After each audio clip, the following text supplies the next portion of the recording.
श्री दत्तप्रबोध अध्याय 38. गोरक्षनाथ व कानिपनाथांची भेट. गोरक्षनाथांना योगस्थिती देऊन चरपटाबरोबर मच्छिंद्रनाथ यात्रेला निघाले. त्यांच्याबरोबर वाटेत भेटणारे अनेक योगीही या यात्रेमध्ये सामील झाले.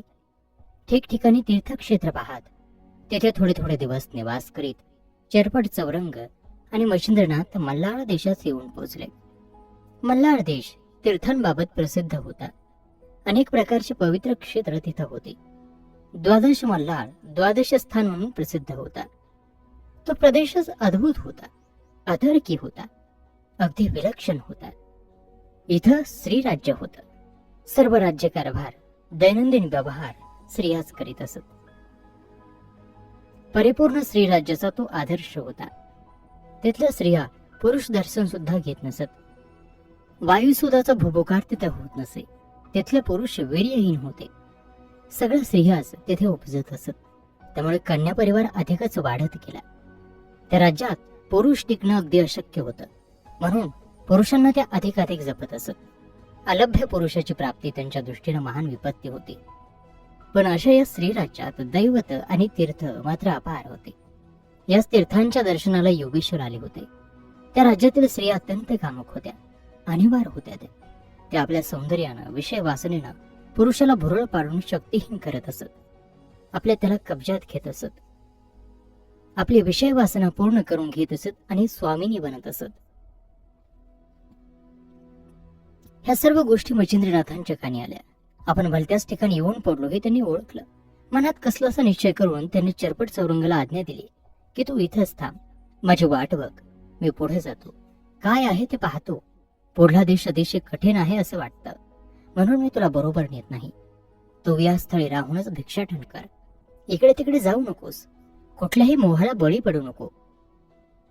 मच्छिंद्रनाथा, जराही विलंब न लावता, कुठेही न गुंतता परत या. मी तुमची वाट पाहतो आहे.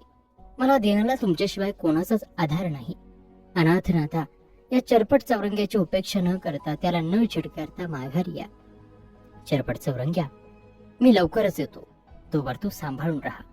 असं म्हणून मच्छिंद्रनाथ तेथून निघाले. महापट्टण गावामध्ये आले. तिथल्या तीर्थामध्येच त्यांनी स्नान केलं.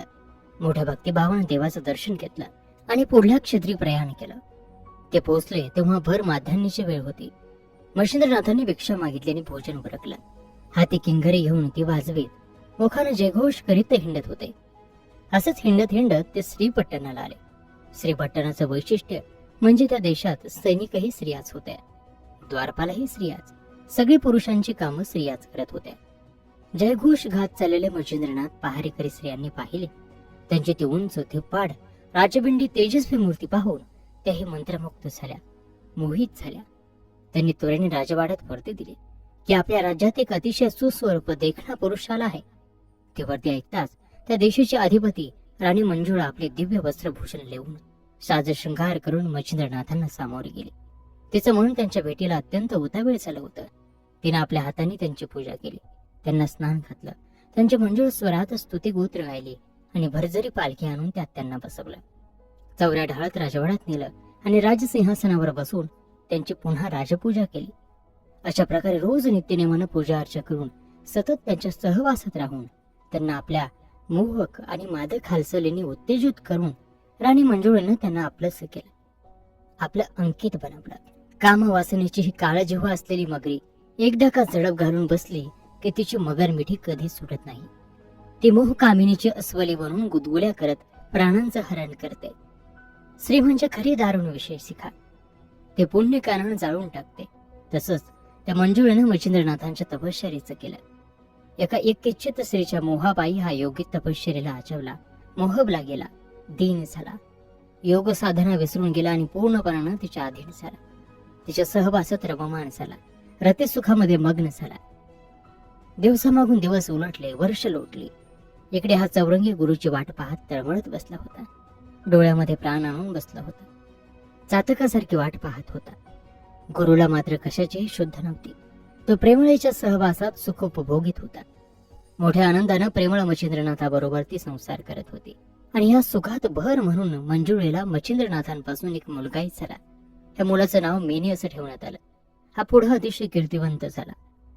हे सारं सुख उपभोगत असताना नाथांना आपल्या शिष्यांची थोडी थोडी आठवण होते.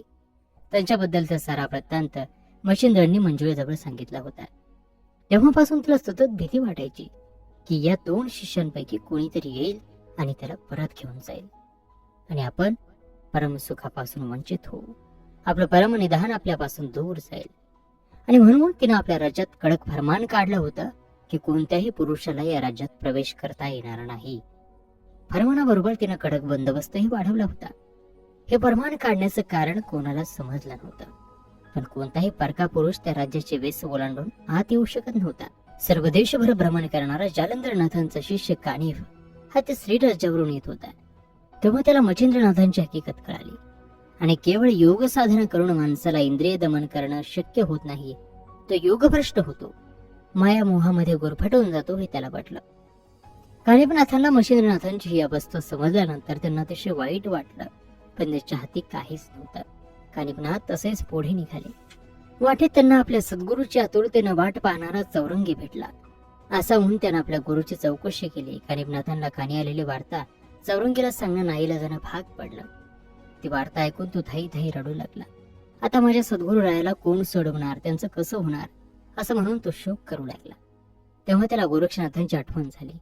गुरुला यातून समर्थ गोरक्ष सोडवू शकेल असं त्याला विश्वास वाटला आणि म्हणून त्यांनी कानिफनाथाला सांगितलं की वाटेत जर तुम्हाला गोरक्षनाथ भेटले तर त्यांना हा सर्व वृत्तांत सांगा आणि संकट निवारणासाठी त्वरित पाचारण करा. असा निरोप कानिफानंतर येणाऱ्या प्रत्येकाला चौरंगनाथ देत होता. भेटेल त्याला विनमत होता, त्याला संघावा धाडत होता. इकडे योगीराज गोरक्षनाथांनी गुरु आज्ञेप्रमाणे तन धन अर्पून योग धारणा केली. सर्व सिद्धी प्राप्त करून घेतल्या. तपस साधना पूर्ण केली. गुरु भेटीसाठी त्यांचाही जीव तळमळत होता. गुरु भेटीच्या आज त्यालाही लागून राहिले होते. ते कुठं भेटतील, केव्हा भेटतील असं त्यांना सारखं वाटत होतं आणि म्हणून अखेर आपलं स्थान सोडून ते आपल्या गुरुच्या शोधात निघाले.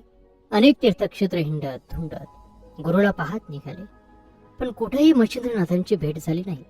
तीर्थक्षेत्राला भेटणाऱ्या योगीजनांना चौरंगीनाथाप्रमाणे गोरक्षनाथ हे विनवून विनवून विचारित होते, पाहिलेत का व माझ्या सद्गुरुनाथांना तुम्ही कुठं? त्यांना भेटल्या वाचून माझी तगमग शमणार नाही. असं विचारित विचारित ते चारी दिशा हिंडले. डोंगर दऱ्या घळी गुहा त्यांना शोधल्या, पण गुरु सापडले नाहीत. त्यांना शोधित शोधित ते शिवमहाकाळ नगरीत आले. या शिवमहाकाळ नगरीत काही योगीजन वास्तव्य करून राहिले होते. ते गोरक्षनाथांना भेटले. त्यांनी गोरक्षनाथांना त्यांचा पंथ आणि गुरु कोण असं विचारलं आणि त्यावरती गोरक्षनाथांनी त्यांना प्रतिप्रश्न केला की आपण कोण, आपली खूण कोणती, संप्रदाय कोणता? त्यावेळी ते म्हणाले, मी मच्छिंद्रनाथांचा शिष्य, साक्षात शिवशंकरांना आमच्या परमपूज्य गुरुला उपदेश केला. त्या गुरुचा मी दासानुदास, आमचा पंथ एकच, माझं नाव गोरक्षनाथ. आता आपली ओळख सांगावी. तेव्हा त्यातल्या एका योग्यानं आपल्या पंथाची खूण सांगितली. मी महायोगींद्र जालंधरनाथांचा शिष्य कानिफ. आम्ही पण नाथपंथी आहोत. आमचा पंथ जगदविख्यात आहे. कानिफांचे हे शब्द ऐकताच गोरक्षनाथांनी कानिफनाथांना आलिंगन दिलं आणि भेटीचा आनंद व्यक्त केला. बसायला आसन दिलं. ते योगीजन जिथं बसले होते तिथं अध्यात्म चर्चा करत होते. ते सुंदर उपवन होतं. वृक्षांची घनदाट छाया पसरली होती. त्या वृक्षांना फळं इतकी लहडली होती की वृक्ष त्या भारानं वाकले होते. त्या रसाळ पक्व फुलाफळांचा सुगंध असमंतात दरपळत होता. ती फळं शोधाशवनासाठी वापरावेत असं त्या साधूंच्या मनात आलं. हे त्यांच्या मनातलं गुज गोरक्षनाथांना ओळखलं आणि ते कानिफाला म्हणाले, कानिफनाथा, आपल्यासोबत असलेल्या या सर्व संत सज्जनांना हे रसाळ फळं खाण्याची तीव्र इच्छा झाली आहे. आपल्या योग सामर्थ्यानं ती खाली काढा आणि या सर्वांची क्षुधा शांत करा.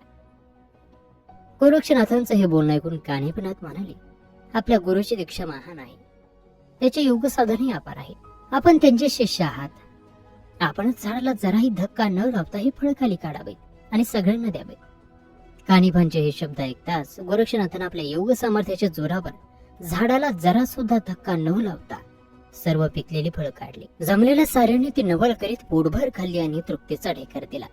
सगळ्यांची तृप्ती झाल्यावर गोरक्षनाथानं कानिफाला विनंती केली, कानिफनाथ, मी सगळी फळं खाली काढली. आता ते तुम्ही झाडावर जशी होती तशी लावा.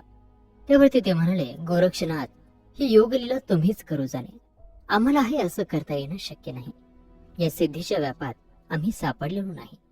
ज्या रीतीनं तुम्ही ती खाली उतरवली त्याच रीतीनं सजीव करून पुन्हा झाडावरती लावावेत. त्यावरती ते म्हणाले, कानिफनाथ, तुमचा गुरु तर अत्यंत महान, सर्व योगीजनात श्रेष्ठ योगीराज, त्याला तुमच्यावर एवढी कृपा केली नाही?